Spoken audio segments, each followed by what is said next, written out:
फिर से स्वागत है हमारी एनसीईआरटी पाठशाला में।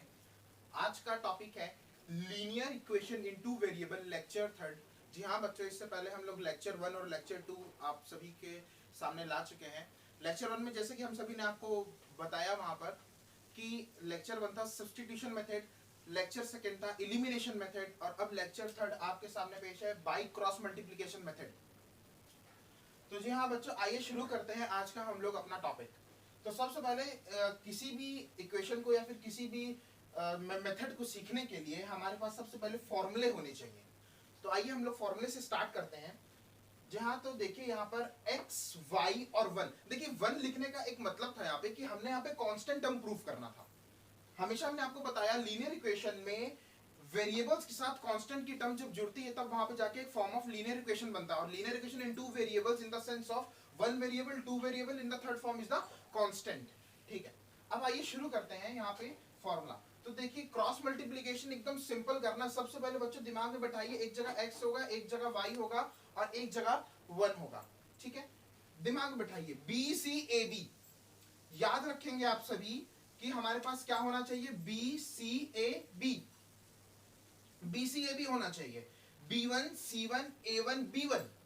फिर से नीचे आएंगे BCAB, B2 C2 A2 B2। अब इसी को अब हम लोग क्या करेंगे, क्रॉस मल्टीप्लाई करेंगे। कैसे करेंगे, हैव सम माइंड। देखिए B1 C2 B2 C1 upon, फिर देखिए C1 A2 C2 A1, फिर आगे देखिए A1 B2, फिर आगे देखिए A2 B1। जी हाँ, अब देखिए इसको लिखना कैसे है।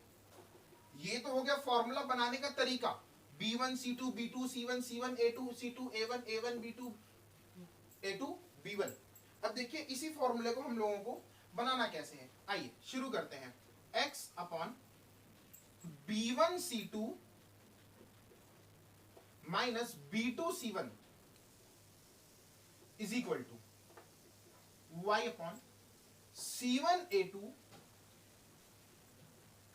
Minus C2 A1 is equals to 1। Constant form था 1 हमारा, तो A1 B2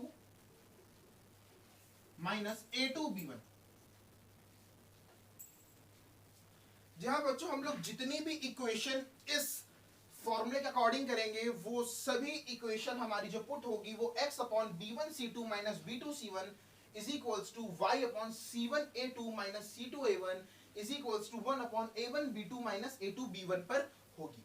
ठीक है, तो आइए अब हम लोग शुरू करते हैं कुछ क्वेश्चंस के साथ शुरुआत करते हैं क्वेश्चन के साथ। देखिए यहाँ पे पहला क्वेश्चन आपके बोर्ड पर है, 2x plus 3y minus 17 is equals to 0, 3x minus 2y minus 6 is equals to 0. First of all we have to let our equation in A, B and C. आइए देखते हैं। let करेंगे पहला equation, let A1 is equals to 2, B1 is equals to 3, C1 is equals to minus 17। A, B, C के form में हम लोग इसको इक्वेट करेंगे और लेट करेंगे। A2 is equals to 3, B2 is equals to minus 2 and C2 is equals to minus 6। ठीक है, अब यहाँ पे फॉर्मूला रखेंगे।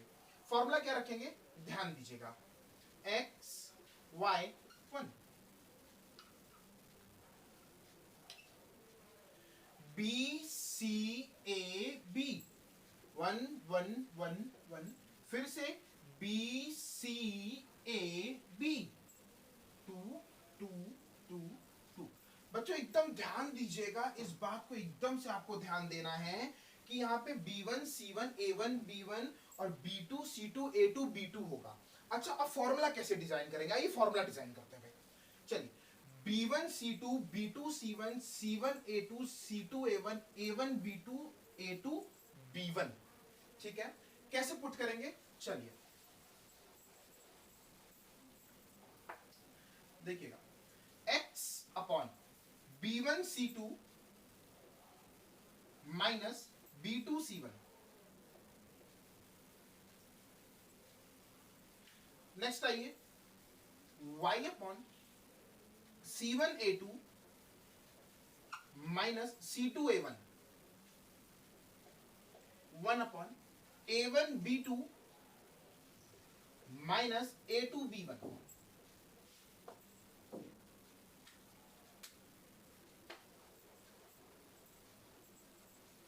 अच्छा, अब इस पर हम लोग वैल्यू पुट करते हैं।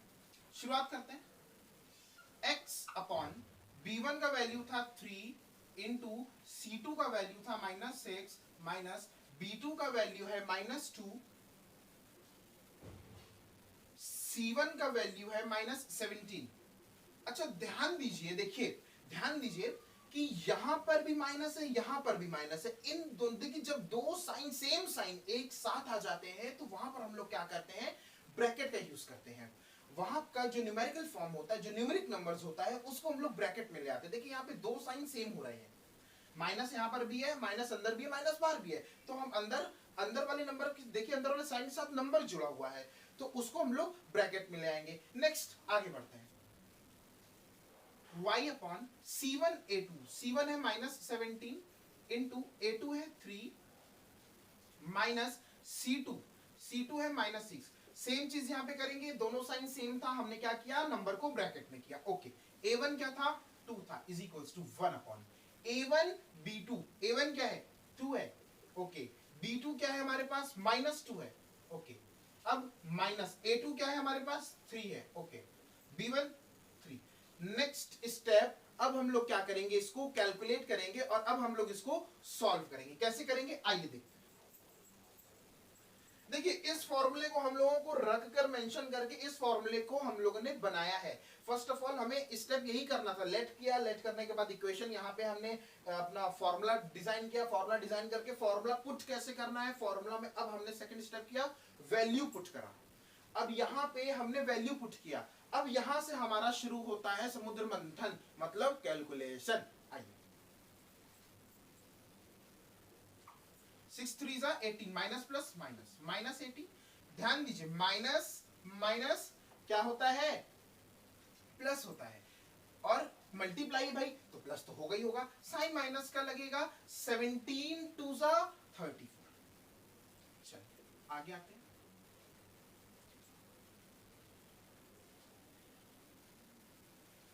चलिए minus plus minus, 17 3 51, minus minus plus, 6 2 12। चलिए आगे 2 2 4, -4, 3 3 9, -9। क्या अब हम, तो आइए देखते हैं यहाँ पे माइनस माइनस क्या हो गया, प्लस हो गया। जी हाँ, माइनस माइनस प्लस, लेकिन साइन माइनस का रखेंगे, क्यों रखेंगे, क्योंकि यहाँ पर देखिए ये नंबर यहाँ पर बड़ा है और इस नंबर के आगे साइन लगा हुआ है माइनस का, तो इसको हम लोग यहाँ पर पहले रखेंगे। Minus minus plus, sign minus का हो गया, 8 + 4 12 हासिल गया है, 3 1 4 1 5 52 हो गया। ये कितना हो गया, 52 is equals to y upon minus plus minus 2 में से 1, इधर 11 में से 2 गया, 9 आया, 5 में से 1 गया 4, minus is equals to 9 4 13, minus minus plus, sign minus का -13 कहां से आया, फिर से आइए एक बार फिर से कैलकुलेशन की तरफ हम लोग चलेंगे और कैलकुलेशन की तरफ चलने के साथ देखेंगे कि माइनस माइनस होता तो प्लस है। बहुत से बच्चे दिमाग लगाएंगे, गुरुजी प्लस लगाइए, अरे नहीं भैया नहीं लगाएंगे, क्यों नहीं लगाएंगे, क्योंकि यहाँ पे 34 हमारा बड़ा नंबर है और बड़े नंबर के साथ का जो साइन है वो हम लोग नीचे मेंशन करेंगे। माइनस माइनस प्लस, 18 + 34 हो गया 52 52 और साइन लगाया माइनस का। अच्छा आगे आइए, y का इक्वेशन देखिए, -51 + 12, माइनस प्लस माइनस, 51 में से 12 गया 49। Is that clear. Next constant term 1 upon -4 -9, minus minus हो गया प्लस, साइन माइनस लगेगा, 9 4 13। अच्छा अब यहाँ पर अब मेन चीज पे फोकस करना है बच्चों। देखिए मेन कैलकुलेशन यहाँ पर आ गया है, x और y का आंसर कैसे निकलेगा। अब हम लोग क्या करेंगे, रिलेट करेंगे, किसको किससे रिलेट करेंगे, x को एक बार कांस्टेंट से रिलेट करेंगे, फिर एक बार y को कांस्टेंट से रिलेट करेंगे। एक बार x को उठा के कांस्टेंट से रिलेट करेंगे, एक बार y को उठा के कांस्टेंट से रिलेट करेंगे। कैसे करेंगे, आइए, तो x upon -52 is equals to 1 upon -13, therefore x is equals to -52 upon -13, cut गया 13 4 52। is that clear। चलिए x का वैल्यू आ गया हमारे पास 4। अब देखिए y is equals to -49 upon -13, minus minus क्या गया, 13 3 49। y का आंसर हमारे पास क्या आ गया, 3। Here it is your answer. तो बच्चों ये अभी तक था हमारा पहला क्वेश्चन। एक बार फिर से क्वेश्चन को समझेंगे, क्वेश्चन की इक्वेशंस को समझेंगे, इक्वेशंस के साथ हम लोग कैलकुलेशन को समझेंगे। भाई देखिए, सबसे पहले मैंने आपको इक्वेशन दिया था, इक्वेशन को मैंने लेट करना सिखाया कि हम एबीसी कैसे मानेंगे, A1 B1 C1 A2 B2 C2। इस इक्वेशन को मानने के बाद हम फॉर्मूला कैसे डिजाइन करेंगे, मैंने यहाँ पर आपको बताया था, अभी मैं रब कर चुका हूँ सॉल्व करने के लिए। तो मैंने आपको बताया था यहाँ पे कि फॉर्मूला कैसे डिजाइन होगा। फॉर्मूला डिजाइन होने के बाद मेन फॉर्मूला बच्चों ये है, क्रॉस मल्टीप्लीकेशन का मेन फॉर्मूला बच्चों आपका ये है, ध्यान दीजिएगा, x upon b1 c2 minus b2 c1 is equals to y upon c1 a2 minus c2 a1 is equals to 1 upon a1 b2 minus a2 b1। ये हमने डिजाइन किया था, कहां से डिजाइन हुआ आपको यहां पर मेंशन कर दिया गया था। अच्छा, अब देखिए यहां पर x का, y का और 1 का कांस्टेंट टर्म में हमने क्या किया, इक्वेशन निकाला। इक्वेशन निकाल के हमने इसको यहां पर वैल्यू पुट किया, समुद्र मंथन किया, मतलब कि हमने कैलकुलेशन किया। कैलकुलेशन करने के साथ हमारे पास x और y का टर्म में आंसर आया। अच्छा, x और y के टर्म में आंसर कैसे आया? भाई देखिए, ये x है, ये y है, ये कांस्टेंट है। अभी अभी मैंने आपको ये बताया कि x को उठा के एक बार कांस्टेंट से रिलेट कराइए, फिर एक बार y को उठा के कांस्टेंट से रिलेट कराइए। सेम एज इट इज किया, x upon minus 52 is equals to 1 upon minus 13। यहाँ पे हुआ क्या, यहाँ पे क्रॉस मल्टीप्लाई हुआ। क्या हुआ? क्रॉस मल्टीप्लाई हुआ। माइनस 52 पर माइनस माइनस कट गया, 13 चौके 52, x का वैल्यू 4 आ गया, y is equals to minus 49। Direct मैंने यहाँ पे ये उतार दिया है। सेम फॉर्मेट यहाँ पर भी यूज होगा, 13 3 49। तो आइए बच्चों, इसी के साथ हम लोग एक दो क्वेश्चंस और प्रैक्टिस करते हैं। तो आइए उसी के साथ हम लोग एक क्वेश्चन फिर से शुरू करते हैं। क्वेश्चन नंबर सेकंड देखिए, हमारा है 2 upon x plus 3 upon y is equals to 13। 5 upon x minus 4 upon y is equals to minus 2। जी हाँ बच्चों, लेक्चर सेकंड ध्यान गया नहीं गया? आइए लेकर चलते हैं। लेक्चर सेकंड इलिमिनेशन मेथड में हमने ध्यान दिया था, जब अपॉन एक्स और upon x upon y in the sense of हमारा डिनोमिनेटर दोनों इक्वेशन में क्या हो जाए, इक्वल हो जाए। क्या हो जाए? इक्वल हो जाए। जब बराबर हो जाए, तो बराबर होने के बाद हम लोग क्या करते हैं, लेट कर लेते हैं। कैसे लेट करते हैं? आइए, let 1 upon x is equals to u and 1 upon y is equals to v। तो कैसे होगा ये होगा 2u प्लस 3v प्लस 13 इधर आ गया, माइनस 13 इज इक्वल्स टू 0। ये हो गया 5u माइनस 4v माइनस 2 इधर आ गया, प्लस 2 इज इक्वल्स टू 0। अच्छा, अब हम लोग इक्वेशन कैसे पुट करेंगे? अब एक्स वाई वाली इक्वेशन नहीं पुट करेंगे, अब इक्वेशन पुट करेंगे यूवी वाली। कैसे करेंगे? आइए ध्यान दीजिए, uv1 कैसे होगा, ध्यान दीजिए, बी सी ए बी, फिर से बी सी ए बी, 1 1 1 1 2 2 2 2। ध्यान दिया? इधर देखिए, B1 C2 B2 C1 C1 A2 C2 A1 A1 B2 और A2। तो इसी के साथ हम लोग एक काम कर लेते हैं कि पहले ऊपर वाला इक्वेशन रब करते हैं। आइए, फॉर्मूला कैसे बनेगा? फॉर्मूला बनेगा U upon B1 C2 minus B2 C1, एकदम सेम चीज जो इसके पहले किया था, V upon C1 A2 minus C1 A2 minus C2 A1 is equals to 1 upon A1 B2 minus A2 B1। Equation put करेंगे। इक्वेशन कैसे पुट होगी? आइए, U अपॉन B1 का वैल्यू क्या था हमारे पास, देखिए A1 B1 C1 A2 B2 C2। अब देखिए वैल्यू क्या थी हमारे पास, आइए, B1 का वैल्यू क्या है, 3 है, 3 इंटू C2 का वैल्यू क्या है, 2 माइनस B2 का वैल्यू क्या है, माइनस 4 इंटू C1 का वैल्यू क्या है, माइनस 30। जी हाँ बच्चों, एक बार फिर देखिए, सेम साइन आमने सामने हमने क्या किया, ब्रैकेट में किया। चलिए, is equals to V upon C1 A2, C1 क्या है, माइनस 13 इंटू A2 क्या है, 5 माइनस C2 क्या है, 2 इंटू A1 है हमारे पास 2 is equals to 1 upon A1 B2। A1 है 2 इंटू B2 यहाँ पर आपको दिख रहा है माइनस 4 माइनस A2 यहाँ पे दिख रहा है 5 इंटू B1 दिख रहा है 3। देखिए यहाँ पे u, v और 1 तीनों के टर्म्स कांस्टेंट में आ चुके हैं। b1 c2 minus b2 c1, c1 a2 minus c2 a1, a1 b2 minus a2 b1। उसी फॉर्म में हमने क्या किया, वैल्यू पुट किया।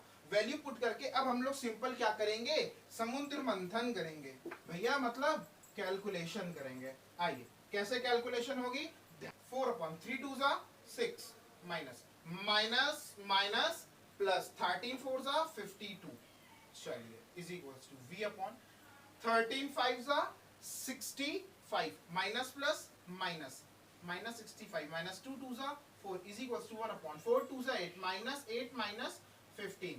Now we have to calculate, how can we calculate, चलिए 6 को 52 में से माइनस कर दीजिए, u अपॉन 6 माइनस 52। भाई देखिए यहाँ पे माइनस क्यों लगेगा, नीचे नीचे माइनस लगने का रीजन है कि 52 नंबर यहाँ पर बड़ा है, किसके अकॉर्डिंग, अकॉर्डिंग टू योर 6, ठीक है। तो 6 माइनस 52 और इसके आगे साइन माइनस का है, तो माइनस का ही साइन हम लोग क्या करेंगे, नीचे उतारेंगे। चलिए 52 6 माइनस 52 क्या आ गया यहाँ पर, minus 46 is equals to v upon minus minus plus sign minus 69 is equals to 1 upon minus minus plus sign minus 8 plus 15 23।